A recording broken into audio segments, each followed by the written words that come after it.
sessão ordinária na 10ª turma, do dia 17 de julho. Eu indago aos colegas se aprovam, se confirmam os termos da ata da sessão anterior. Não havendo objeção, fica aprovada na íntegra, à unanimidade. Passo a palavra ao ilustre secretário da turma, doutor Guilherme, para o pregão na forma regimental. Senhora presidente, Pois pela não? ordem. Dois registros. Um que, apesar do meu retorno a esta 10ª turma ser frequente, cada vez é uma alegria renovada. Então, quero externar esta minha alegria, gratidão para a embargadora Thaisa pela oportunidade. E também quero requerer a Vossa Excelência que faça constar um voto de pesar com o garçom Paulo, que nos serve, pelo passamento de seu enteado, ocorrido recentemente. Então, com um voto de pesar para a família enlutada. Com certeza, vamos fazer o ofício, bem lembrado. Eu não tinha esse conhecimento, mas tem total adesão nossa, colegas. Com certeza. Nós vamos fazer o registro também, inclusive do Ministério Público. Pois então, doutor Vitor, é um prazer retornar, vê-lo aqui novamente conosco, atuando, nos trazendo o brilho do seu conhecimento, da sua amizade também, na construção dos nossos acórdãos. Vou então prosseguir com a pauta, né? Iniciando a pauta, nós vamos iniciar com a pauta da física. Física, doutor Guilherme, então, tem a palavra. Bom dia. Iniciamos sustentação oral nos processos físicos. O primeiro deles é o processo número 15 da pauta, o agravo de petição 1778 de 2011, relatoria do excelentíssimo desembargador Dr. Paulo Maurício Ribeiro Pires e revisão da excelentíssima desembargadora doutora Maria Laura Franco Lima de Faria. Agravante Hélio de Oliveira Barbosa. Agravados Hélio Barbosa e associados, Advocacia Empresarial e Societária e União Federal. Dr. Ricardo Luiz de Oliveira Silva está presente para assistir ao resultado. 15. Doutor Paulo. Eu estou conhecendo o agravo de petição interposto pelo segundo executado Hélio de Oliveira Barbosa, no mérito do provimento parcial para declarar a extinção dos créditos tributários decorrentes da CDA 60.508.000077-00 e 60.508.000078-82, folha 8 e 9, em virtude da ocorrência da decadência. Doutora Júnior. De acordo. Doutora Júnior não queria falar? Não. Isso não é o do Ministério Público, não, né? Tá. Então, próximo. Ok? Sim, podemos passar. Nos processos 7 e 9... 7 e 9. 7 e 9, doutora Júnior Castelar Savagé, doutora Procuradora do Trabalho, está inscrito para sustentação, uma vez que o Ministério Público do Trabalho é parte. O primeiro deles é o número 7 da pauta, o agravo de petição 56/2008, relatoria do excelentíssimo desembargador Dr. Paulo Maurício Ribeiro Pires e revisão da excelentíssima desembargadora doutora Maria Laura Franco Lima de Faria. Agravante Ministério Público do Trabalho e agravado Serviço de Obras Sociais, SOS. 7. Paulo. Eu estou conhecendo o agravo de petição pelo exequente do Ministério Público do Trabalho, no mérito do provimento, para afastar a pressão intercorrente pronunciada, determinando o retorno dos autos à vara de origem para o prosseguimento regular da execução, com intimação das partes, devendo o exequente indicar meios para o prosseguimento da execução. Diante do provimento, tem interesse em alguma sustentação? Não, senhora presidente, só se houver divergência. Doutora Maria Laura, doutor Vitor, fica proclamada a unanimidade. Nós temos o voto do relator. Próximo. Segundo é o processo número 9 da pauta, agravo de petição 393 de 2008, relatoria Dr. Paulo Maurício, revisão doutora Maria Laura, agravado de Ministério Público do Trabalho, agravados Márcio Dias dos Santos, Construção Civil, e José Fernando Carvalho de Souza. Estou conhecendo o agravo do exequente do Ministério Público também, no mérito do provimento, afastando a pressão intercorrente, determinando o retorno dos autos à vara de origem para prosseguimento regular da execução, intimando-se as partes, devendo o exequente indicar meios para prosseguimento da execução. Senhora presidente, da mesma forma, se houver divergência, eu me manifesto. Doutora Maria Laura. De acordo. Doutor Vitor, a unanimidade. Nós temos o voto do relator. Encerrada a sustentação oral, pauta física, passamos ao PJE, preferências. Sustentação oral à distância, Uberlândia, bom dia. Bom dia. Doutor Jorge Fernando? Isso. O senhor nos ouve bem, né, doutor? Sim. Passar o pregão, sala da relatoria da excelentíssima desembargadora, doutora Rosemary de Oliveira Pires. É o processo número 9 da pauta, RO 10.090-16. Doutor Jorge Fernando Carvalho Queiroz Novaes está inscrito para sustentação pela recorrente reclamada, Associação Salgado de Oliveira de Educação e Cultura. Outro recorrente é o reclamante Diego Alvarenga Ferreira, recorridos os mesmos. 9 da pauta. Doutor, tá por quê? Uma associação recorrente. Bom dia, doutor. Bom dia. Minha proposta de voto é nos seguintes termos. Conheço do recurso ordinário interposto pela reclamada. No mérito, dou-lhe provimento parcial para afastar a rescisão indireta e declarar a extinção do contrato de trabalho em razão da demissão do reclamante na data da propositura da ação, dia 1º de 2018, excluindo da condenação o pagamento de 42 dias de aviso prévio indenizado e da multa de 40% do FGTS. Permanecem as obrigações de pagar 6 dozeavos de férias proporcionais, mais 1/3, e 1 dozeavos de 13º proporcional, conforme reconhecido no TRCT de folhas 163 e 164. Lá do outro, a reclamada deverá depositar na conta vinculada do reclamante as diferenças de fundo de garantia deferidas, garantindo a integralidade dos depósitos por todo o contrato, como se apurar em liquidação de sentença, oportunidade em que poderão ser juntados aos autos os comprovantes de recolhimentos fundiários. Conheço do recurso interposto pelo reclamante. No mérito, dou-lhe parcial provimento para excluir a multa aplicada a ele por litigância de má-fé. Reduz o valor da condenação de 30 mil para 15 mil, com custas minoradas de 600 para 300 reais pela reclamada, autorizada a devolução do excesso recolhido por ela, na forma da instrução normativa número 2/2009 da Secretaria do Tesouro Nacional, que prevê a restituição das custas, a qual deverá ser requerida junto à Diretoria de Assuntos Orçamentários e Contábeis desse egrégio tribunal. Bom, enfim, dei provimento para o seu recurso, reconheci a demissão, determinei o decote das verbas rescisórias em razão dessa modalidade de ruptura e deferi e mantive, enfim, as outras verbas que não dependem da demissão. O FGTS estava faltando, e também retirei a litigância de má-fé do autor. O senhor tem a palavra. Bom dia a todos. Queria saber só se existe unanimidade no voto. Isso eu vou saber, também vou saber. Se houver divergência, eu garanto ao senhor a palavra. A palavra. Doutor Paulo? De acordo. Doutora Maria Laura? Acabamos de saber. Foi unânime e fica confirmado nos termos da relatora. Um bom dia, doutor. Bom dia. Com Deus. Obrigado. Bonitinho, né? Passamos à sala da relatoria da excelentíssima desembargadora, doutora Maria Laura Franco Lima de Faria. O primeiro processo é o número 10 da pauta, agravo de petição 10.256. Maria Laura, 10. Isso. Doutor Fernando Luiz Russomano Otero Vilar está inscrito para sustentação pela agravante Usina Caeté, agravada em Marcelo Salaber Pereira. 10 da pauta. Ele está por quem? Está pela agravante, Usina Café.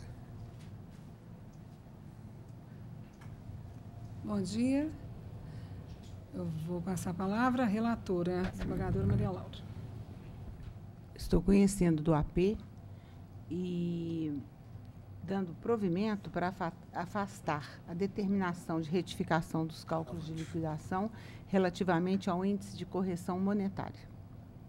Me parece que atende a sua pretensão. O senhor também gostaria de saber o resultado e eu, então, vou indagar aos colegas, resguardando ao senhor eventual divergência, a sua palavra novamente. Doutor Vitor? Eu estou de acordo. Eu também estou. Fica proclamada a unanimidade. Nós temos o voto da relatora. Muito obrigado. Doutor, bom dia. Bom dia.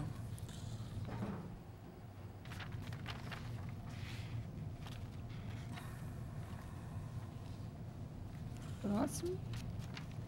43 da pauta, temos a preferência regimental, o advogado de fora da região metropolitana. 43 da pauta é o RO 11.604-77.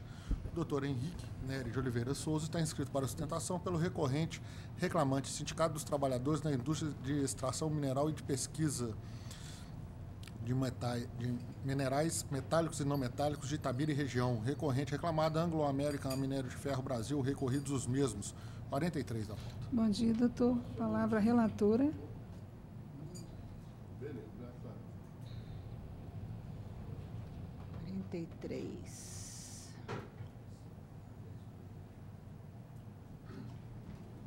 Está demorando, agora está na tela.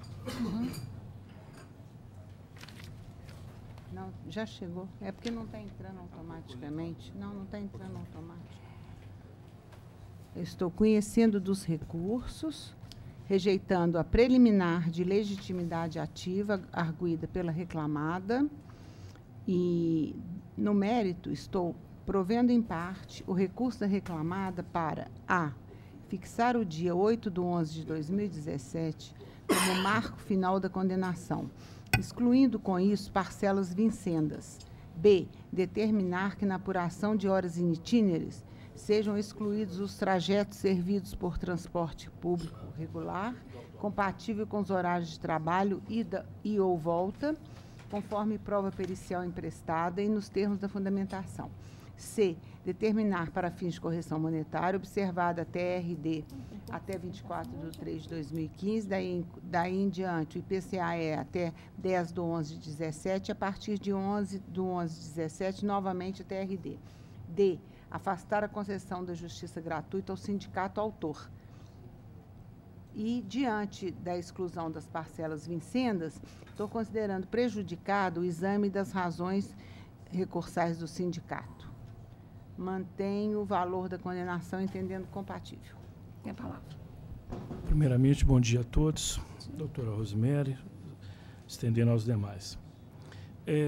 Esse é um processo que nós viemos até aqui na tribuna, não para discutir propriamente as horas itinerantes, porque se fosse só as horas itinerantes, com certeza não estaria aqui, não. Eu estou aqui para discutir que a nossa ação foi ajuizada anteriormente à nossa reforma trabalhista. Só que a sentença, em momento, ela tem os dizeres do seguinte: não se aplica em processos ajuizados antes da vigência as inovações trazidas pela nova lei 13.467. Em seguida, lá no dispositivo, no final, logo se aplica-se até 11/11/2017, na data da vigência referida à lei, não há que se falar em pagamento do trajeto das horas itinerantes, razão que eu julgo improcedente neste período a partir da publicação da reforma trabalhista. Então, foi ajuizado anteriormente esta ação. Na época não existia essa lei. E apareceu esse dilema, um divisor de água, na qual não foi aqui questionado, com a própria relatora não foi fundamentada essas questões das razões do nosso recurso. Então, o que ocorre aqui? Nós estamos aqui, o primeiro nosso processo, primeira tese sendo discutida a respeito das horas itinerantes, porque o contrato está em vigência. Agora, o que a gente, no nosso RO, apesar que eu não vou aqui, em momento algum, vou fazer o registro, a palestra que a doutora presidente Rosemary fez na época, eu tive acesso e te falo que foi o norte para fazer esse recurso. Haja vista que eu comprei a nova legislação, houve várias situações, eu não consegui trazer novo tema com as novas legislações a respeito das horas itinerantes hoje sendo suprimida. Então, nós vamos partir agora questionando as questões dentro das nossas razões do recurso. Olha, a primeira situação que a gente apontou para não aplicar a reforma trabalhista, nesse caso concreto, seria a súmula 191 do TST, que quando houve a origem da Lei 12.742, que alterou a base de cálculo da periculosidade no salário básico com a remuneração, aplicou-se em tempo em contratos novos e permanecendo os contratos à base de cálculo anteriormente a o que a lei, na época, 12.046, que foi publicada, segurou essa vigência, não houve essa retroação. E a súmula é bem clara. E uma situação que também veio a nos formar, um caso também análogo a essa situação, foi a questão da prescrição do rural, do trabalhador rurícola. Antes ela era o quê? Era imprescritível. Só que ocorreu o quê? Assim que houve a emenda 28, o que ocorreu? Não se aplicou nos contratos anteriores e ações ajuizadas. Foi uma matéria que foi consolidada no Supremo, através de várias decisões, dizendo ações iniciadas antes da promulgação da emenda 28, em retroatividade inadmissível. Então, o que a gente traz para cá? A gente traz essa situação, esse bojo que a gente trouxe, uma analogia que até então não tem doutrina, não tem enunciados novos dessa reforma trabalhista. E o que me chama a atenção também, além dessas duas situações de direito material aqui colocado, o TST, através da Instrução Normativa 41, no primeiro artigo, eles colocam o seguinte: as normas processuais previstas na consolidação das leis trabalhistas, alterada pela Lei 13.467, teve eficácia assim, imediata, no entanto, em situações pretéricas iniciadas, não se aplica. Então, passa um pressuposto, um entendimento que as ações trabalhistas ajuizadas não se aplica à nova norma processual.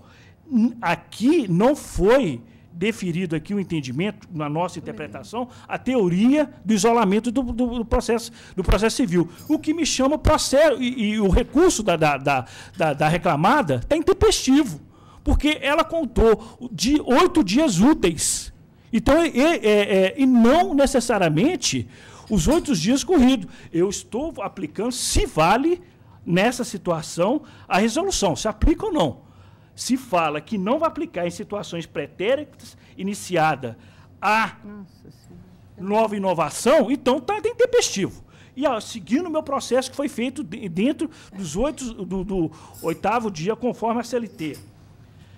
Gente, esse é o clamor que a gente vem aqui para você, que foi observada para a relatora, pelo menos no voto aqui. Existe um conflito de normas. A nova lei 13.467, ela não revogou tacitamente, expressamente, o artigo 294 e o 238, que está vigente na CLT. Eles falam a respeito que até quem estiver trabalhando em mina continua as horas itinerantes.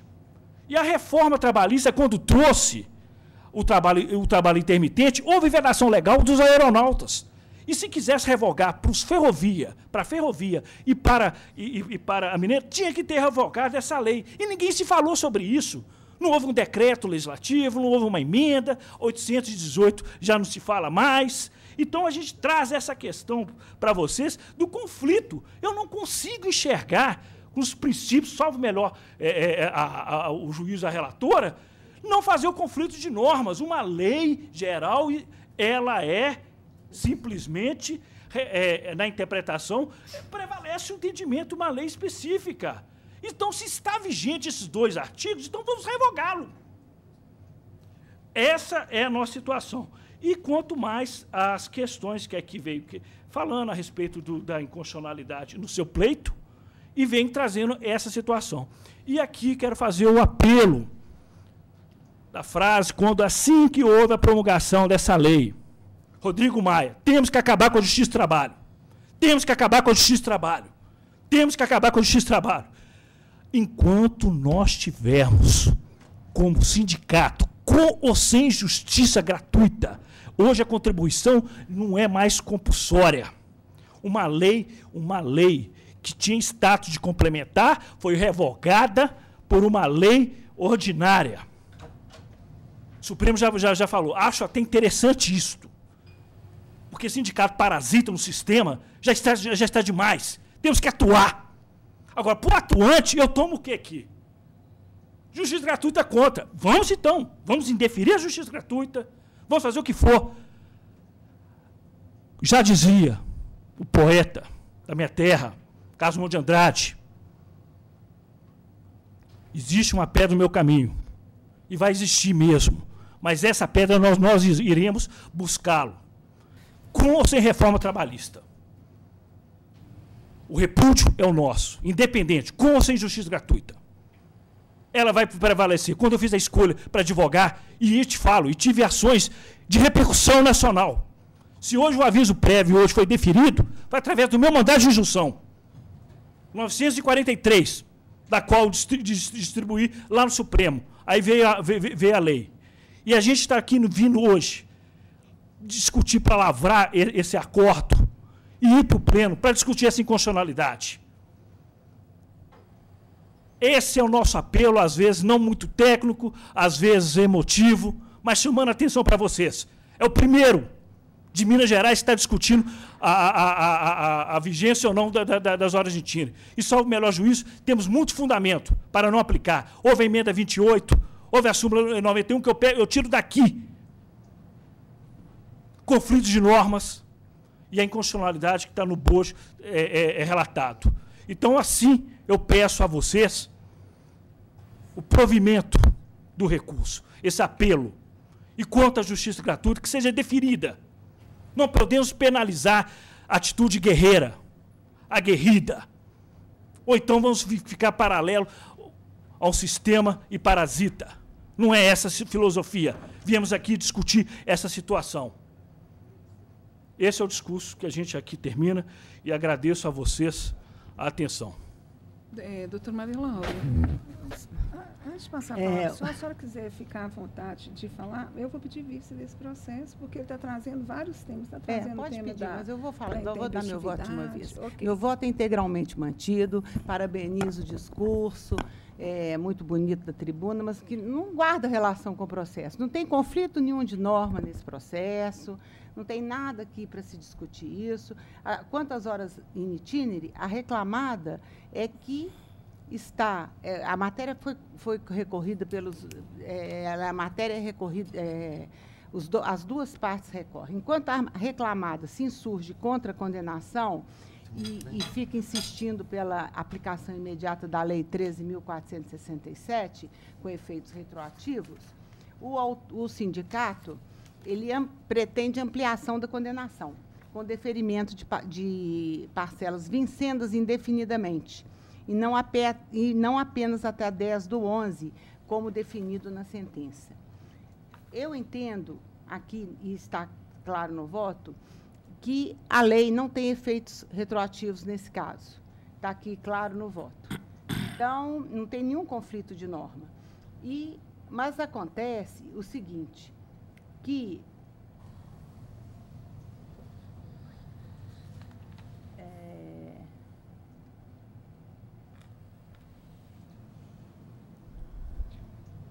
eu entendo o seguinte, que o deferimento das horas in itinere deve restringir-se à data do ajuizamento da ação, ou seja, 8/11/2017, não sendo cabíveis parcelas vencendas. Por sinal, nem foram pleiteados na inicial. E por quê? Porque as horas in itinere dependem de uma série de fatores que podem sofrer alterações ao longo do tempo, tais como jornada de trabalho, horário de transporte público. Então, elas só podem ser contempladas na sentença, independente da Lei 13.000, aprovada aí, pela decisão ou situação já consumada, à época da propositura da demanda. Então, em decorrência disso, fica prejudicada toda essa análise levantada e defendida aí na tribuna com essa veemência, de conflito de norma, de inaplicabilidade, inconstitucionalidade do artigo 58, tal como modificado pela Lei 13.417.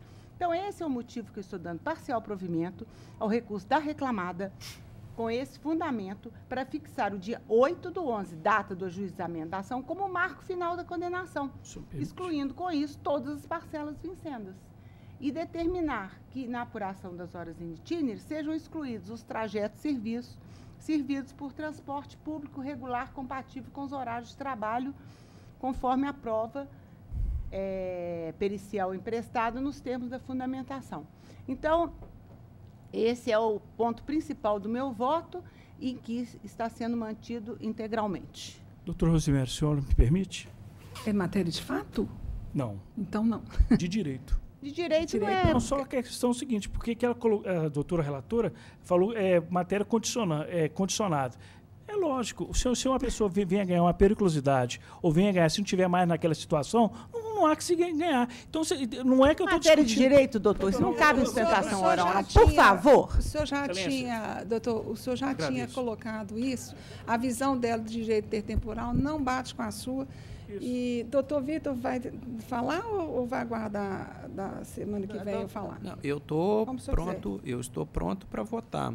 Mas se Vossa Excelência, mesmo com os esclarecimentos prestados, for insistir no pedido de vista, eu me reservo, então, a próxima sessão. Eu vou insistir com toda a vênia da colocação da doutora Maria Laura, porque eu olhei o processo, no caso, o seu recurso, e seu recurso traz, sim, tema de combate, de conflito de normas no tempo, porque a sentença, de fato, teria afirmado que a partir da lei... Sim, a senhora entendeu pelo fato... Explicado agora. É porque a senhora falou assim, ó, como eu já decidi e concordo e vou decotar a partir da lei 13467, eu vou suspender. Então, isso está contra o recurso dele. Então, não é que está prejudicado, não. Nós temos que examinar o recurso, temos que ver se tem conflito ou não tem conflito. E dizer de parcela vencida também não é bem assim, porque já houve parcelas vencidas desde a propositura da ação, mas, na verdade, desde a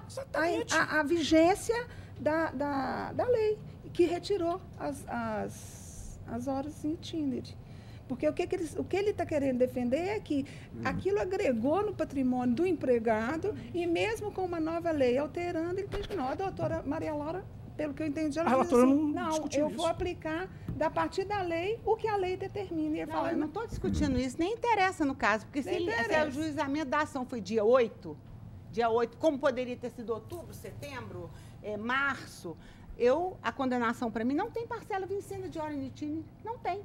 Com lei, independente de lei, de aprovação de lei 13.000, ou se não fosse aprovada... Se a senhora não aceita a parcela vencida, aceite pelo menos as vencidas, que pelo menos aconteceram ao longo Essas estão sendo mantidas. Essas estão sendo mantidas, não estão, não, porque a sentença que a senhora está confirmando está limitando a data. Vossa Excelência tenha visto, examine bem os autos aí. Mais prudente. Não vou discutir com o advogado da tribuna. Nem é papel do advogado aqui ficar batendo boca com o juiz na hora do voto. Doutor, eu não estou dando... Não precisa de esclarecer. Tá bom, por favor. Entra com o ED. Não, doutor, por favor. Não, ela tem o posicionamento. Eu sei o que eu faço. Ela tem o posicionamento, ela já registrou, e esse posicionamento, se for o caso de divergir, por isso que eu estou pedindo vista, para poder fundamentar, porque realmente é um voto alentado. Tem o posicionamento da doutora, ela é a relatora, está certo.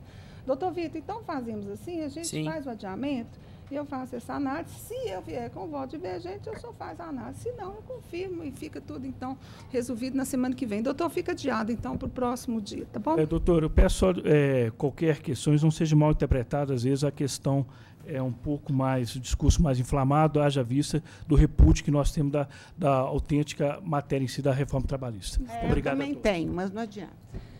Próximo. Ainda dentro das preferências regimentais, passamos à sala da relatoria da excelentíssima desembargadora, doutora Rosemary de Oliveira Pires. Processo número 21 da pauta, da URO 10.721-90. É meu? Sim, senhora. Preferência regimental, advogados fora da comarca. 18, não pode. 21 da pauta. 21 da pauta, recorrente Alessandra Batista de Oliveira, recorrido Casa de Saúde e Maternidade Nossa Senhora de Fátima. Dr. Frederico Machado Alves está inscrito para sustentação pela recorrente reclamante. 21 da pauta, doutora Rosemary. 21, Alessandra, né? Exato. Bobagem. Teve plateia. O doutor está com quem? Está com o recorrente, reclamante. Não deu. Recorrente, né? Bom dia, doutor. Bom dia. A minha proposta de voto é de conhecer do recurso, no mérito, negar-lhe provimento. Então, o senhor tem a palavra. Tá ok. Bom dia a todos. Vejamos que o caso aqui se inicialmente pelo reconhecimento ou não da atividade da recorrente de biomédica para equipará-la de técnico de radiologia. Inicialmente, vejamos que houve uma confissão ficta da reclamada quanto ao desconhecimento dos casos que foram colocados em juízo, o que aplicaria-se o artigo 483, parágrafo 1º da CLT, que existe a obrigação do preposto, a quem por ele for representado, que tenha conhecimento do fato. E eu peço Vênia para expor alguns detalhes que esse preposto colocou, que no item 2 de seu depoimento ele diz que não sabe por que a base de cálculo de insalubridade eram de 2 salários mínimos, mas que eles pagam conforme o PPRA e o PCMSO dessa empresa. Ora, portanto, se ele tem um desconhecimento do porquê que paga, é sinal que tem alguma coisa de errado, porque a empresa certamente somente pagaria por algum motivo. Certamente, se ele paga 2 salários mínimos, é porque existe claramente algo no PPRA, PCMSO, que determina esse pagamento com base de 2 salários mínimos. Não obstante isso, no item 3 do seu depoimento, ele diz que não sabe dizer se o técnico de radiologia, se a base é a mesma, mas pagam conforme PPRA e PCMSO. Então, olha, mais uma vez, indagado várias vezes, o representante da reclamada sequer sabe por que ele está pagando aqueles valores. E eu acho que no mundo de hoje, onde que a questão financeira está tão complicada, eu acho que ele não vai pagar isso aí por mera liberalidade. Certamente é porque estaria exposto a agente insalubre e perigoso. Com certeza absoluta disso. Outra coisa que é bem importante é porque o MM juiz sentenciante, com todo respeito que lhe é merecedor, informou que a reclamante não estava exposta a raio-x. Vejamos que foi apresentado em RO que raio-x não é só aparelho, ele é um índice magnético. E, inclusive, a ressonância magnética, a tomografia e a mamografia, ela emite essa radiação ionizante, que é o raio-x. O raio-x não é só o aparelho. Tanto é que, se for verificado no artigo 1º da Lei 7.391, de 85, que conceitua-se como técnico radiologia, os operadores de raio-x, mas não da máquina raio-x, e sim do magnetismo, da radiação. Tanto é que, se forem os outros julgadores verificar, nos itens 1 até o 5, constam várias formas que são consideradas técnico em radiologia. Radiologia são pessoas que não estão expostas àquele aparelho de raio-x, mas sim radiológica, radioterapia, radioisópica, indústria e inclusive medicina nuclear. Então, ora, a existência do raio-x nas máquinas que eram operacionalizadas pela reclamante fica muito claro nesse sentido aí, porque a mamografia, que era inclusive a máquina que a reclamante mais utilizava, ela é possuidora e ela é emissora de raio-x. Tanto é que a reclamante era obrigada a trabalhar com dosímetro. Quer dizer, se não existisse o raio-x, por qual a razão colocaria um dosímetro nela para poder trabalhar? Então, com esse entendimento, verifica-se que amolda-se perfeitamente o caso da reclamante ao técnico de radiologia. Tanto é que os senhores podem ver que a própria testemunha da reclamada e funcionários da reclamada dispuseram. Vejamos o que a senhora Marilene e a senhora Célia disseram. Que essas atividades, as atividades foram confirmadas pela representante da reclamada, a senhora Célia, sobre a equiparação de função, nas atividades de técnico de radiação estão incluídas a atividade biomédico. Ora, então, ela, como biomédica, pode exercer, sim, a função de técnico de radiologia. E uma outra coisa que eu gostaria de indagar aos outros julgadores é que o próprio LTCAT da empresa coloca a reclamante como exposta a agente radionizante. Vejamos no ID 14BA0E9, em página 9, no item da avaliação qualitativa dos riscos, o próprio profissional contratado pela reclamada deixou claro que existe o risco agente físico, radiação ionizante, e está exposto à fonte geradora, exposição gerada durante a realização de exames.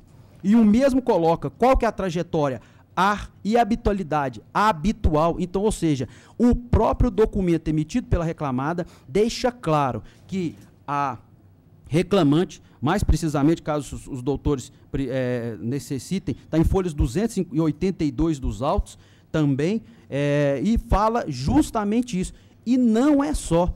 O LTCAT também diz que as atividades da reclamante serão consideradas periculosas por exposição à radiação ionizante com adicional de 30% sobre o salário base.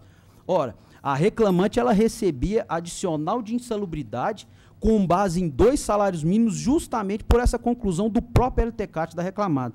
Então, entenda, inclusive, que essa situação deixa muito claro.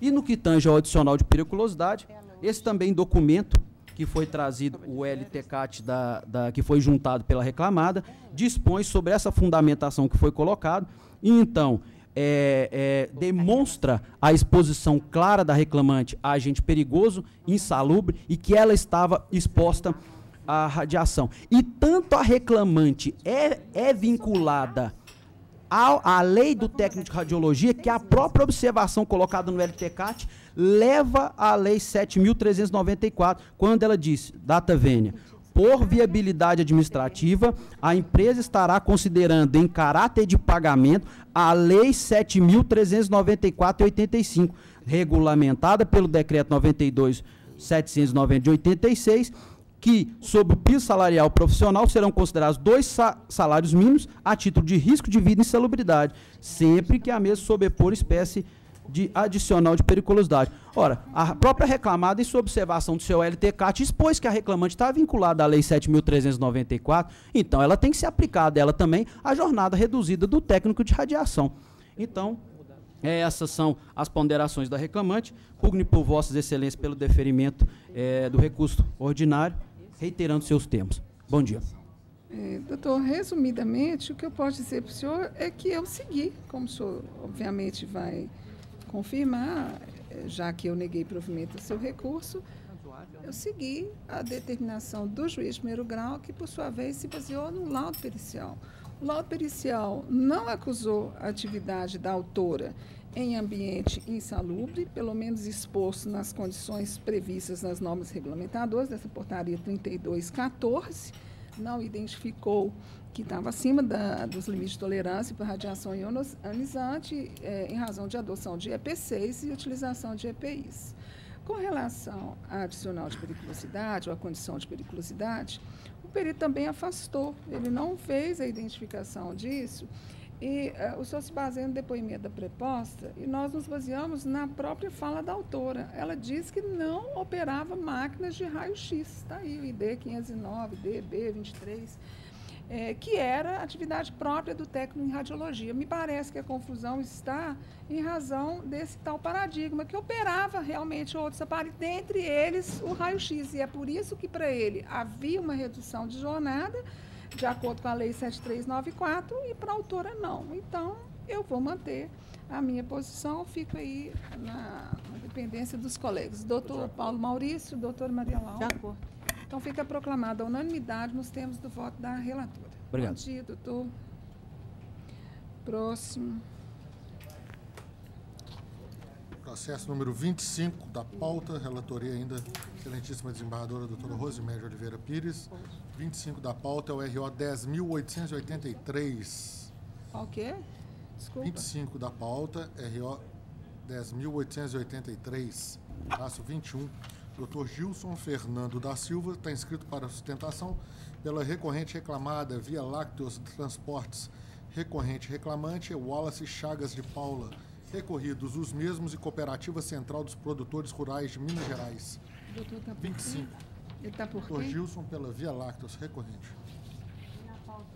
Sei. Você já está na tela. Não está entrando, é para a senhora. Só um minuto, caiu aqui, eu tive que retornar com o processo.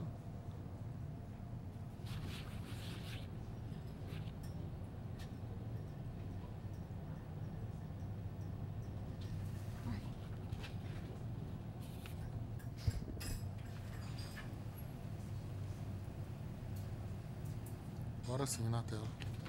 Deixa eu dar pela Via Lácteos, né? Isso. Bom dia. Bom dia. Doutor, eu fiz uma alteração que não alcança toda a divergência posta pelo colega, não. Eu acolhi ela em parte, e aí, então, eu peço para o senhor verificar isso no recurso do reclamante, tá? Então, vamos lá. Eu conheço do recurso ordinário interposto pelo reclamante e pela primeira reclamada, exceto quanto à preliminar de nulidade do laudo pericial por parcialidade e por ausência de análise de agentes químicos, arguída pelo reclamante por preclusão temporal. ao pedido também, que eu excluo, o pedido de diferenças salariais por acúmulo das funções de carregamento e descarregamento do caminhão, também formulado pelo reclamante por constituir inovação recursal vedada pelo ordenamento jurídico. Então, também não foi conhecido esse tópico. E o pleito sucessivo formulado pela primeira reclamada para limitação da condenação ao pagamento de multas convencionais e a uma multa por instrumento normativo violado por ausência de interesse recursal. Rejeita a preliminar de nulidade do depoimento prestado pela testemunha patronal arguída pelo reclamante. Então, todas essas hipóteses são de exceção ao conhecimento do recurso reclamante. No mérito do provimento parcial ao recurso ordinário do reclamante para declarar sua jornada de trabalho para efeito de apuração das horas extras, as noturnas, o descanso semanal remunerado e feriados laborados, como sendo de segunda-feira a domingo, de 5 às 23 horas, com 1 hora de intervalo intra-jornada, ressalvados os dias consignados nos documentos que eu faço indicação, nos quais observar-se-ão os horários ali registrados, limitado aos horários indicados na inicial, de 5 às 23 horas. Essa foi a modificação que eu fiz. Eu estava determinando esse horário todos os dias. E agora eu determino que seja observada a escala de 12 por 36. O juiz de primeira instância tinha dado 18 por 30, e eu dou 12 por 36, que foi a indicada pela reclamada na sua defesa. Condeno a reclamada a pagar as horas laboradas pelo reclamante após a 8ª diária e a 44ª semanal, de forma não cumulativa, como extraordinárias, também seguindo, evidentemente, essa escala, 12 por 36. 3, condenar a reclamada a pagar as horas suprimidas do intervalo interjornada mínimo, previsto no artigo 66 da CLT, como extraordinárias. 4, determinar a incidência do divisor 220. 5, condenar a segunda reclamada a responder subsidiariamente pelas verbas deferidas ao obreiro no presente feito. 6, condenar as reclamadas a pagarem diferenças correspondentes às diárias de viagem, ajuda de custo, observados os parâmetros estabelecidos nas normas coletivas da categoria, os valores efetivamente quitados pela primeira reclamada sob essas rubricas e a jornada de trabalho declarada no presente deciso. Dou provimento parcial também ao recurso da reclamada para limitar a condenação da reclamada ao pagamento de adicional de salubridade em grau médio sobre salários mínimos vigentes no período de 17/6/2011 a 17/9/2012 e de 13/2/2014 a 12/8/2014. Cumprido o disposto no artigo 832, parágrafo 3º da CLT, declara a natureza salarial das parcelas hora deferidas a reclamante, ressalvados os reflexos em férias indenizadas acrescidas do texto constitucional e em FGTS mais 40% ao reclamante. Eleva o valor da condenação de 80 mil para 130 mil, com custas majoradas de R$ 1.600 para R$ 2.600 pelas reclamadas. É a minha proposta de voto. O senhor tem a palavra. Bom dia, nobres julgadores, a todos aqui presentes. Bom, a parte recorrente, no que se refere à insalubridade por vibração, ressalta ainda mais uma vez que o laudo pericial realizado foi feito com base nas normas determinantes e, portanto, de acordo, e foi conclusivo também pela não caracterização da insalubridade. Foi realizada a análise do período da admissão até 12 de agosto de 2014, com base na ISO 2631, no anexo B, e a partir desse período, com base no anexo 8 da NR 15, da portaria 3.214 do Ministério do Trabalho e Emprego. E, portanto, reitera o pedido para que seja acatado o laudo pericial na sua íntegra, afastando a condenação no que se refere à insalubridade e também, consequentemente, a condenação pelo pagamento de honorários periciais. E com relação à jornada, ela ficou fixada de 5 horas da manhã até qual horário? 23. Até às 23. A parte reclamante também reitera a correção da sentença no que se refere à jornada, tendo em vista que, apesar de não ter apresentado os controles de ponto, essa presunção relativa, com base na súmula 338 do TST, ela foi feita desconsiderando data vênia, a única prova oral tomada por emprestada nos autos, cujo testemunho, que também realizava as mesmas rotas, confirma a jornada 12x36, de início, em média, às 5 da manhã, até às 17 horas, com a pausa de 1 hora, inclusive. E os documentos que foram considerados para fixação da jornada, data vênia, de 5 da manhã às 23 horas, pode-se ver por amostragem os documentos que datam 18/4, 22/4, 8/5, 19/7, 23/10, 25/10 de 2012, que eram preenchidos por mais de um motorista. Isso porque a coleta de leite, ela pode ser iniciada e é iniciada com um motorista por volta das 5 da manhã, mas não necessariamente esse motorista ele vai encerrar a coleta de leite, ou seja, seguir até o final, porque nas longas rotas entra em cena um outro motorista para completar a rota. Tanto é que nesses documentos, inclusive no documento que data 18/4, indica o nome de Wallace e Marcos, os motoristas que fizeram aquela rota. Portanto, o motorista que inicia a rota não necessariamente ele vai terminar a rota. E a prova oral, volto a dizer, tomada por emprestada, de comum acordo entre as partes, data vênia, não foi considerada para fixação, aplicando-se assim de forma absoluta, com devido respeito, à presunção da súmula 338. Obrigado.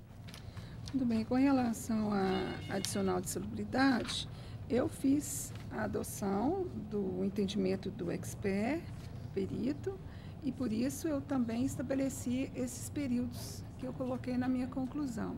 Quanto a período abrangido pela ISO 2631, que é 11/11/2010 a 12/8/2014, apenas quando os níveis de aceleração equivalente ultrapassam os limites de tolerância enquadrados na zona B do gráfico presente no laudo, atingindo a zona C nele existente, é que se deve considerar a exposição do trabalhador à vibração como insalubre. Então, não tenho como retirar, pelo menos no meu entendimento, esses períodos.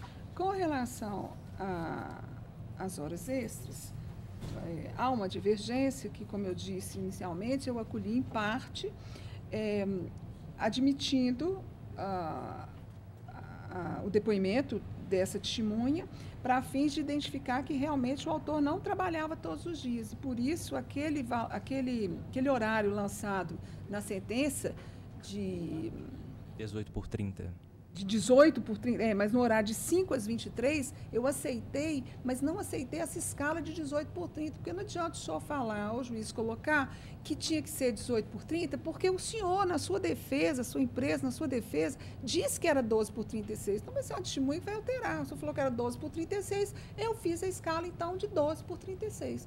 18/30, porque ele fazia de 5 às 23, é beneficiar a reclamada, além do que ela mesma reconhece na sua defesa. Então, foi nesse aspecto que eu fiz essa modificação, para, ao invés desse horário ser todos os dias, ele realmente ser intercalado, mas essa intercalação ter que seguir uma escala reconhecida pela reclamada de 12/36, entendendo que o magistrado não pode inventar, criar uma outra escala com base na realidade, sim com base na contratualidade estabelecida pela própria reclamada de sua defesa. Doutor Paulo Maurício. Mantendo a divergência, até porque 18/30, fixado na origem, é exatamente a jornada de 18 que ele trabalhando, que nós estamos reconhecendo, que o juiz também é impossível fixar de 12/36. E, ademais, a justificativa do juiz é simples. Ele trabalhava também no domingo. Estou mantendo a divergência, inclusive, quanto à jornada. É impossível a adoção da jornada 12/36, porque a própria proposta está reconhecendo que a jornada era de 18 horas. 5 às 23. Eu estou mantendo, por isso eu estou mantendo a jornada do juiz de primeiro grau, que sopesou todos os entendimentos do reclamante, da reclamada e da única prova testemunhal que foi produzida. Estou mantendo. Eu já tinha conversado com o senhor, eu não entendi que é evidente que o juiz está se baseando de 5 às 23, mas fazer disso uma jornada, uma escala estabelecida para o dia 18 por 30, que ninguém falou, eu achei que passou os limites. Bom, enfim, doutora Maria Laura. Estou acompanhando a divergência. Então, eu fico vencida nesse aspecto da escala e que vai ficar, então, no caso dos doutores, eles negam provimento ao recurso nesse aspecto. E eu fico vencida porque determinaria a escala 12 por 36. Né? Fica assim por maioria. O restante, ok? O restante, nos termos do voto da relatora, a unanimidade. Então, faço a adaptação com relação a esse aspecto. Obrigado, tenha um bom dia. Bom dia. Bom dia, doutor. A adaptação nesse sentido vai ser retirar esse item aqui ou não? Ele sai. Ah, não. Só declarando a jornada. Foi sua esse negócio aqui. Não, basta retirar toda essa parte de que eu mudei a jornada, né, doutor? O senhor Não tem retira, jornada isso inicial. mesmo. O item 1, exclui o item 1. Exclui o item 1.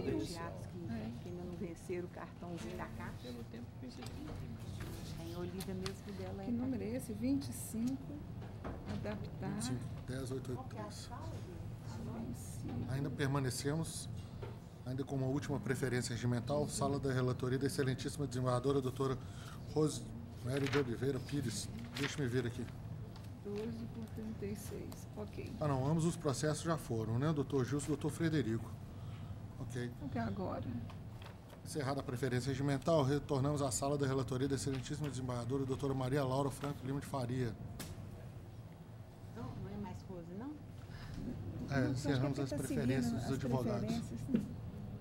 Agora nós estamos na ordem aí natural. O primeiro processo é o número 17 da pauta.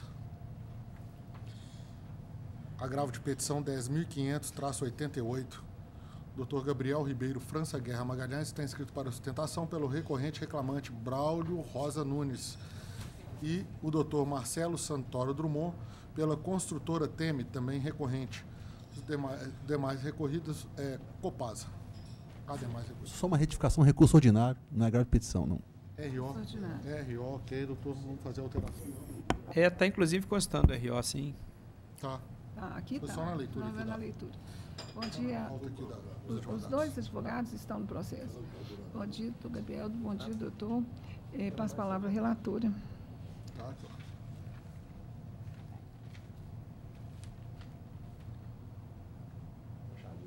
Estou conhecendo dos recursos interpostos pela primeira ré e pelo reclamado. No mérito, sem divergência, no mérito, eu estou negando provimento ao recurso da primeira reclamada.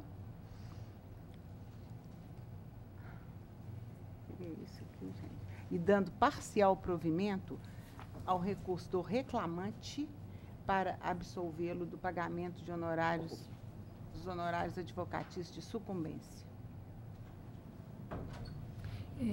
O advogado, por favor, do recorrente reclamante. Bom dia, excelências. Cumprimento a todos os presentes, na pessoa da excelentíssima desembargadora relatora, a desembargadora Maria Laura. É um prazer estar aqui nessa 10ª turma novamente. Eu quero ressaltar apenas um ponto do recurso ordinário do reclamante. O reclamante está parcialmente satisfeito. O ponto a respeito do pagamento da motocicleta e também da periculosidade. Eu queria chamar a atenção nos autos que o reclamante ele percebeu lá nos autos que, de fato, consta um recibo salarial que mostra o pagamento dos aluguéis e também as folhas de pagamento também consta o pagamento da periculosidade. Então, de fato, existe uma prova documental da reclamada que mostra que possivelmente ambos teriam sido pagos. Só que o que acontece, excelências? Eu queria chamar a atenção para ato de audiência. A gente tem uma prova testemunhal que ela mostra que, na verdade, ambos os pagamentos foram feitos de forma fraudulenta. Então, por mais que conste formalmente que eles foram pagos, na prática, eles não foram. Por quê? Eu quero chamar a atenção aqui que o depoente tinha que alcançar uma produção para receber os valores relativos ao salário fixo, periculosidade e aluguel de moto. Caso não alcançasse, ele teria que produzir a mais no mês seguinte para compensar. O que acontecia? o reclamante ele trabalhava por produção e ele recebia com base nisso. Então, se ele não produzisse, ele não ia receber tanto os aluguéis da motocicleta que ele alugava, tanto a periculosidade, por mais que eles constavam em recibo e em folha de pagamento. E o segundo ponto, Excelência, e aí eu vou adiantar um ponto das contrarrazões do reclamante, porque a reclamada vai trazer aqui agora o ponto a respeito da terceirização. E eu só queria dizer 2 pontos. Porque no recurso ordinário da reclamada, eles trouxeram 2 entendimentos. Eles trouxeram um entendimento da 9ª turma e também eles trouxeram um entendimento de um juiz de 1º grau na sentença da 3ª vara do trabalho. E os 2 entendimentos são diversos dos casos do que a gente tem aqui nos presentes autos. Por quê? No caso do entendimento da 9ª turma, não envolve a construtora Teme também nos autos, embora envolva também a Copasa. Então, são casos diversos, embora também versem sobre terceirização. E no segundo caso, que é o caso da sentença da 3ª vara do trabalho, muito embora envolva as mesmas reclamadas, o reclamante ele é diferente, porque o reclamante, no caso que eles trouxeram lá no recurso ordinário deles, ele não era bombeiro, ele simplesmente era um motorista que ajudava um bombeiro. E no caso aqui dos autos, todo ponto aí que inclusive já foi apreciado aqui neste tribunal, em outros casos, que foi citado nas contrarrazões do reclamante, foi fundamentado que o reclamante ele era bombeiro, e essa foi uma das causas aí que foi muito importante para o ponto do reclamante. Nestes termos, eu só queria ressaltar que o reclamante ele, está parcialmente conformado com estes pontos e gostaria de pedir a reforma apenas quanto ao ponto do pagamento da motocicleta e da periculosidade. Muito obrigado. Doutor. Excelentíssimo senhor desembargador presidente, excelentíssimos senhores e senhoras componentes da Secretaria de Turma, senhor representante do Ministério Público, senhor secretário e demais presentes. Primeiro vamos ao aspecto do recurso da reclamada. A questão relativa à terceirização e isonomia, ela já foi julgada aqui por esse tribunal. O recurso ele é apenas tem objeto de pré-questionar, porque já foi julgado, voltou para a primeira instância, então não se discute aqui nesse momento a questão da terceirização. Isso já foi objeto de julgamento e, eventualmente, pode ser discutido em recurso de revista. Não é o caso de discutir aqui, é só uma questão de resguardo de pré-questionamento. Quanto ao recurso do reclamante, com a máxima e devida vênia, equivoca-se o doutor colega que me antecedeu aqui na tribuna, na medida que primeiro o ônus da prova era do reclamante. E não só ele não se desincumbiu de seu ônus, como existem nos autos provas não só documentais, como testemunhal e ainda a confissão real, que vai prevalecer também nesse caso. Doutor colega equivoca-se ao invocar uma testemunha que não existe, na medida em que a testemunha que foi levada a juízo ao arrogo do reclamante foi contraditada, a contradita foi deferida, ele foi ouvido meramente como um informante, ou seja, não houve depoimento testemunhal. E no recurso ordinário do reclamante, ele não requereu a desconsideração, a descaracterização da contradita. Então não há testemunha. O que há são provas documentais que não foram desconstituídas, no sentido de haver pagamento de periculosidade e o aluguel de motocicleta. Além disso, a testemunha da reclamada confirmou as teses de defesa da ré e, o mais importante, a confissão real do reclamante. No seu depoimento pessoal, ele confessa que recebia salário, mais, se não me engano, R$640 a título de aluguel de motocicleta. A confissão real, nos termos do artigo 374, 389 do Código de Processo Civil, que tem que ser considerado. Além disso, o depoimento da testemunha da reclamada e a prova documental são claros. Havia o pagamento, havia recebimento de cheque, havia desconto. Então, houve o efetivo pagamento. Então, não há que se falar em novo pagamento. Então, a sentença, nesse caso, ela tem que ser mantida. Também no que diz respeito ao voto da ilustre relatora, nesses aspectos devem ser mantidos. A única ressalva, e aí a matéria de direito, no que toca aos honorários de advogado, que entende a reclamada que a matéria é de ordem processual, e se é de ordem processual, as inovações trazidas com a reforma no que tange honorários de advogado, elas estão vigentes, né, de imediato. Então, o juízo de primeiro grau, ao declarar honorários na sentença, já o fez com base na vigência da nova lei, por se tratar, né, de aspecto de cunho processual. É a única ressalva, né, no que toca ao voto da ilustre relatora, que entende a regra que deve ser mantido, né, nos seus termos. Sem mais, senhora presidente. Com relação à terceirização, é isso mesmo. Já há uma preclusão dessa matéria, porque essa turma já havia considerado ilícita e devolveu os autos à instância ACO para apreciação do restante do mérito do recurso. Então, nisso não haverá novo pronunciamento a respeito. No que diz respeito à moto, realmente... enquanto a testemunha do autor confirmou a versão da inicial, a da ré foi muito enfática em afirmar que eles não recebiam por serviços executados. Então, não houve prova desse pagamento por produção que está sendo alegado. E, da mesma forma, como ressaltado, o próprio autor, em depoimento pessoal, confessou que recebia salário fixo de R$ 1.040 e mais aluguel de moto no valor de R$ 650.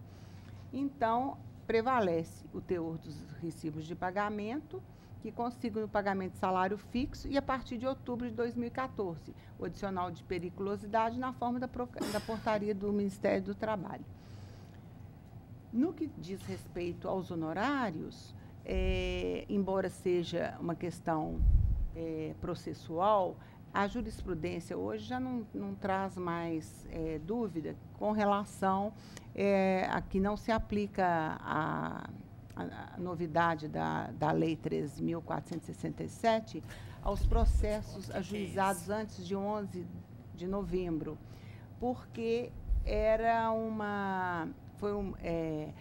em razão da segurança jurídica, para não surpreender as partes que, quando entraram, tinham absoluta certeza que não haveria honorários de sucumbência, quando entrarem em juízo. Então, em se tratando de reclamação trabalhista ajuizada após a vigência da lei, a norma vai incidir, mas, não sendo esse o caso, não pode ser imposto ao autor pagamento de honorários advocatícios. Eu estou, aqui já houve uma divergência lançada pelo presidente, no que tange a correção monetária, que há uma pretensão de utilização do índice de IPCA. Mas, nesse aspecto, eu entendo que não há interesse, porque a sentença não fixou nenhum índice de atualização monetária aos débitos, apenas determinou que houvesse incidência nos termos da súmula 381. E por que eu faço isso? Porque eu tenho visto a dificuldade que está em execução hoje, quando o juiz vem com aquela sentença toda detalhada e fixa um percentual X. E depois o Supremo vem e muda, não é mais assim que vai ser. Então, transita em julgado e, quando chega na execução, a gente não tem como adequar o índice de correção monetária àquele que está hoje vigente, porque na sentença houve uma precipitação na sentença de conhecimento de fixar que vai ser esse índice ou aquele índice.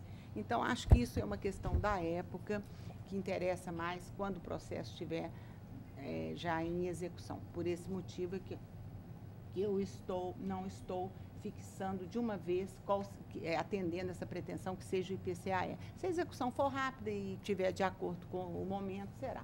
Se não, pode ser TRD, pode ser qualquer um. Aí vamos esperar, eu prefiro esperar a execução. Acho que não é matéria para ser discutida aqui, a não ser que a sentença fixe. Nessa não fixou, então eu também não fixo.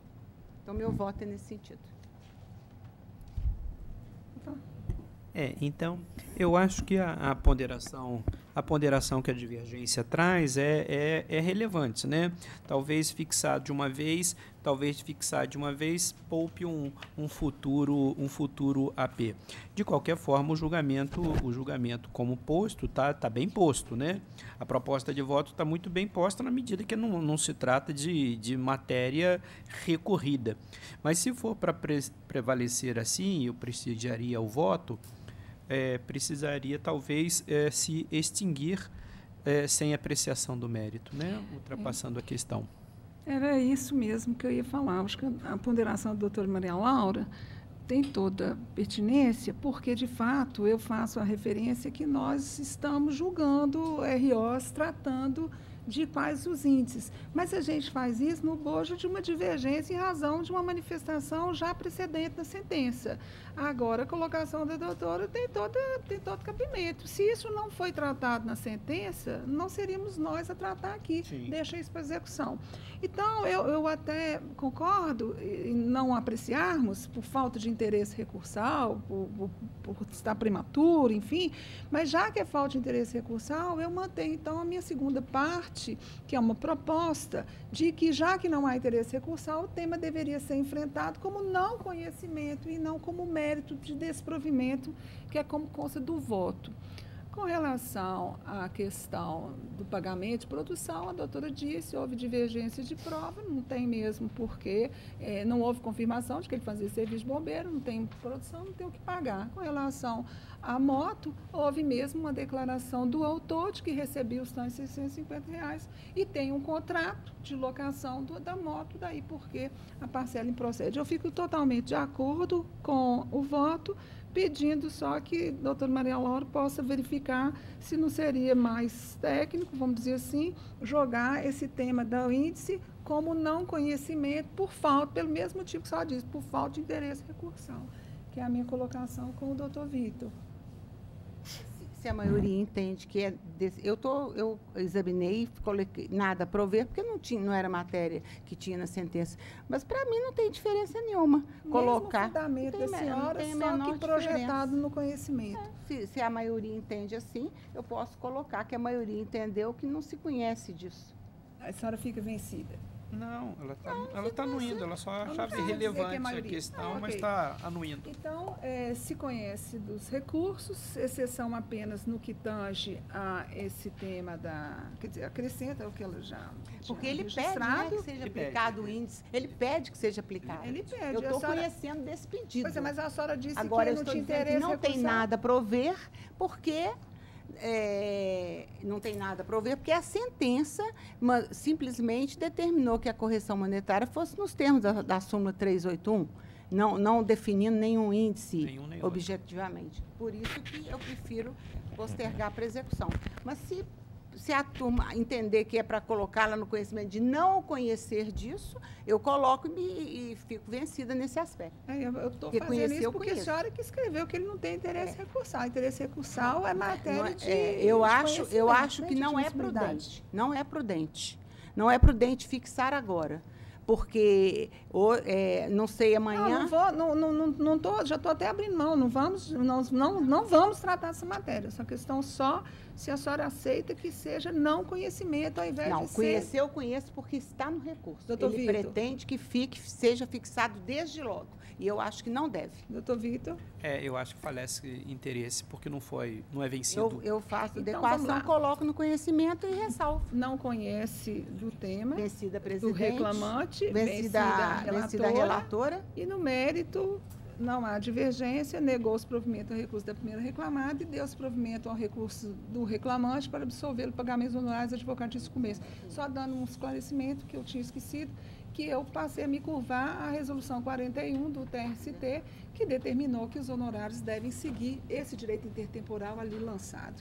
Então, eu não vou ficar agora debatendo com o TST, estou aceitando por obediência judiciária. Fica, então, assim proclamado e um bom dia aos senhores. Com Deus. Próximo. Ainda temos 2 processos na sala da relatoria da excelentíssima desembargadora, a doutora Maria Laura Franco Lima de Faria. 25 da pauta. 25 da pauta é o RO 10.774-95, Dr. Paulo de Tarso Ribeiro Bueno, escrito para sustentação pela recorrente reclamada, Saritur, Santa Rita Transporte Urbano e Rodoviário. Outro recorrente é o reclamante Emerson Marques da Silva, recorridos os mesmos, 25 da pauta. Bom dia, doutor. Doutora Maria Laura, com a palavra. Está entrando. Está entrando, né, Gui? Tá. O meu já entrou aqui. É porque eu clico. O computador da presidência entra primeiro. Eu clico. Não, é porque ele entra primeiro mesmo. Então... Privilégio presidencial. Não, é o do programa. É mesmo assim, meu filho. É por causa do programa. Aqui, é o tal do... Vamos lá. Não, e tem rodízio na presidência. Todo mundo ganha um pouquinho.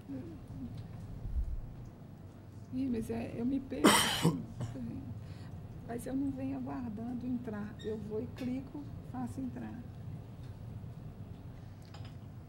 Eu estou conhecendo dos dois recursos. Acho que tem um adesivo, né? Principal e adesivo. Acho que tem um adesivo nesse processo. Eu conheço dos dois recursos, do principal e do adesivo do reclamante. Eu estou rejeitando a arguição de nulidade da sentença e provendo em parte o recurso da reclamada para conhecer dos documentos de IDs. Um CE, um E64, o de documento de ID A57BE8B, e D09B5B47, B447B8F, 963CAAF, 6468DD, que são os cartões de ponto. De ID E56E9A5, que é o extrato de fundo de garantia. E o de ID 10766-1F, que é a ficha de registro de empregado, de ID AA713AA, que são as fichas financeiras apresentadas pela empresa sucedida e referentes ao contrato de trabalho do reclamante. Estou provendo em parte o recurso adesivo do reclamante para crescer a condenação ao pagamento de diferenças de fundo de garantia, conforme se apurar em liquidação, autorizando-se a reclamada a apresentar na liquidação os extratos da conta vinculada do autor. Mantém o valor da condenação entendendo compatível. Muito bem, doutor, tem a palavra. Bom dia, senhora presidente e demais companheiros da turma. Além do provimento que foi dado, realmente era uma dos pedidos, ainda entende que, com relação à questão dos horários que foram, entendeu-se como nulos os apontamentos dos cartões da empresa, admitindo-se uma jornada de 6 às 20 horas, com 2 horas de intervalo, data vênia, essa jornada, ela perfaz 12 horas por dia. Então, data vênia entende a empresa que isso não é nada razoável. Nada razoável, ainda que algum cartão seja tem os horários menos variáveis e tal, inclusive a jornada que se deu aqui também não é variável. Uma jornada de 12 horas por dia, a gente tem até para fazer uma comparação aqui, teríamos até a 12 por 36, em que você faz 12 horas hoje e descansa um dia. Agora, você admitir que o empregado consegue trabalhar 12 horas todos os dias não é razoável. E Data Vênia entende que não pode, ainda que tenha algum problema com o cartão, nunca poderia ter sido admitida uma jornada dessa grandeza. Então, entende que, sim, deve dar valor a todos os cartões de ponto e não admitir essa jornada, porque nada é razoável. Obrigado. Doutora? Bom, com relação... A sentença realmente ela não conheceu dos cartões, mas eu estou exatamente conhecendo e esses cartões são de 19/10/2011 até 31/7/2013. Tem registros variáveis de horário de entrada e de saída. E ainda, além disso, foram apresentados outros cartões manuais com registros britânicos de 2013 até 2014. Analiso a prova testemunhal com relação a isso. Pedir. A gente faz em sequência, entendeu? E o autor, entendo que o autor, através dessa prova testemunhal que foi ouvida, ele conseguiu se desincumbir do ônus de afastar a veracidade desses registros dos cartões durante todo o pacto. Por quê? A testemunha ouvida do autor prestou um depoimento convincente no sentido de que o ponto era registrado pelo encarregado. E os cartões eram apresentados aos empregados apenas no dia do pagamento para assinatura, sem possibilidade de correção da anotação.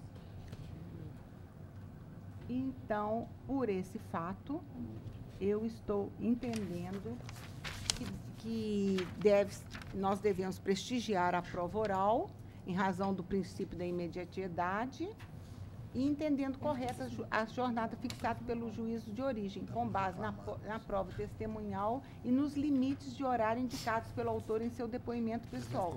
Teve período que ele trabalhou em dupla pegada, e etc.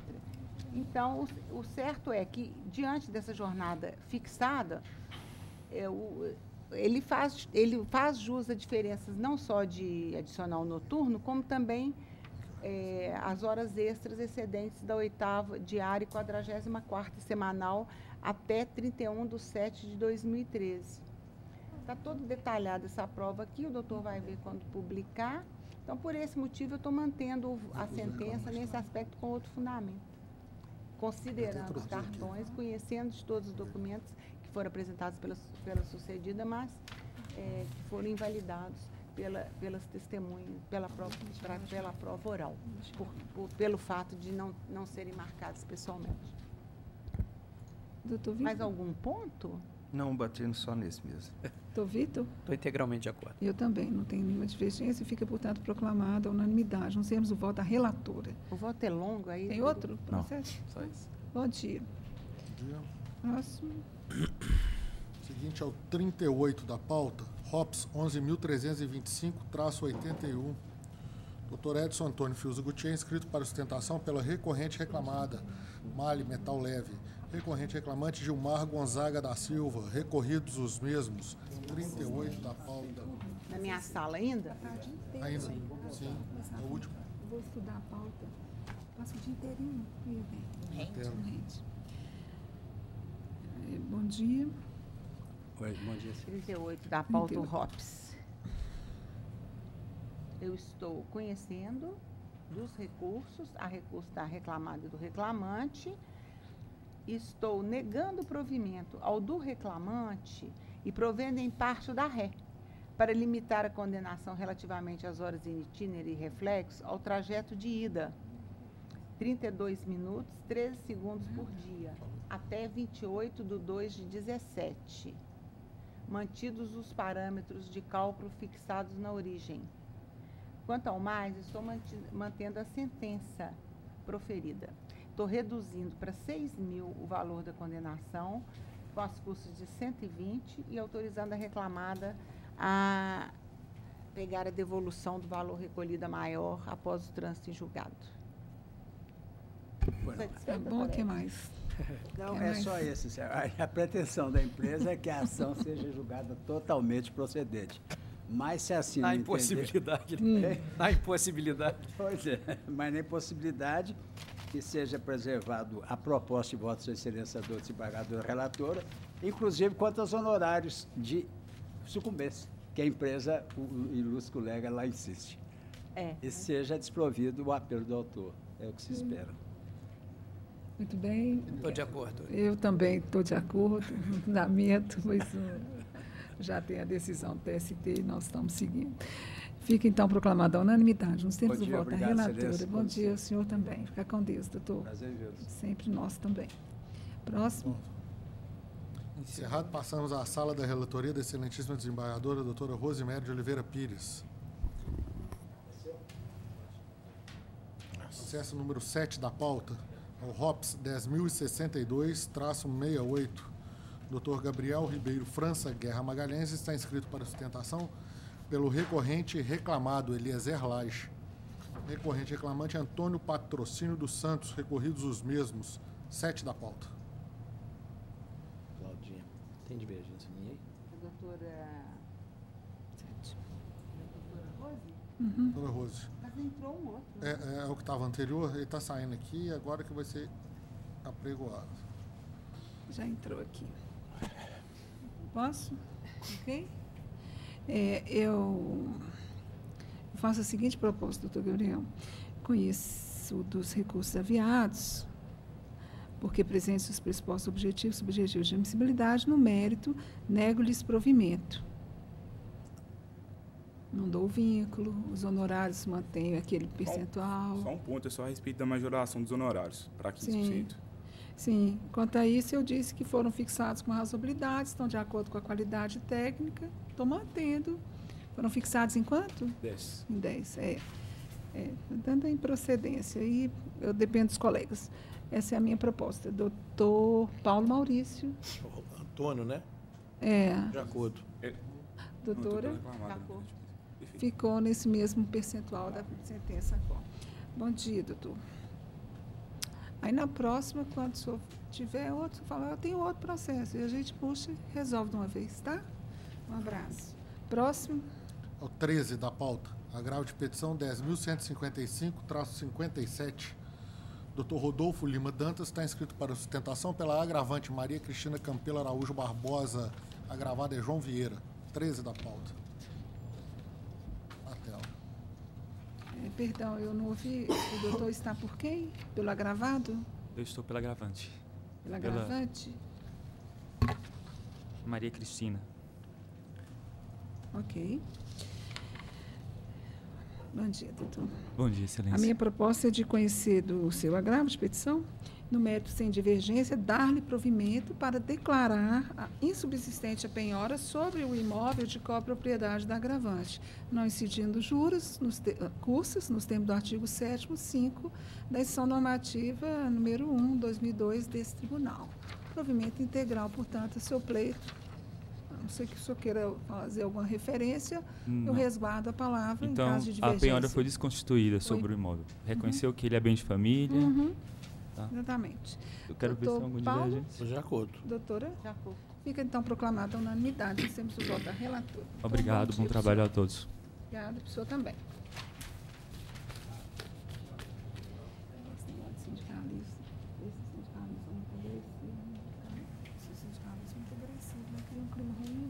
Pode ir. 39 da pauta, o RO 11.776-42. Dr. Donovan Duarte de Oliveira, inscrito para sustentação pela recorrente reclamante Marilda Zanin de Mesquita, recorridos reclamados Itaú Unibanco S.A. e Fundação Saúde Itaú. 39 da pauta. Na tela. Ah, tá. Bom dia, doutor. Bom dia. Ajuda, né? Houve uma incompetência declarada na primeira instância.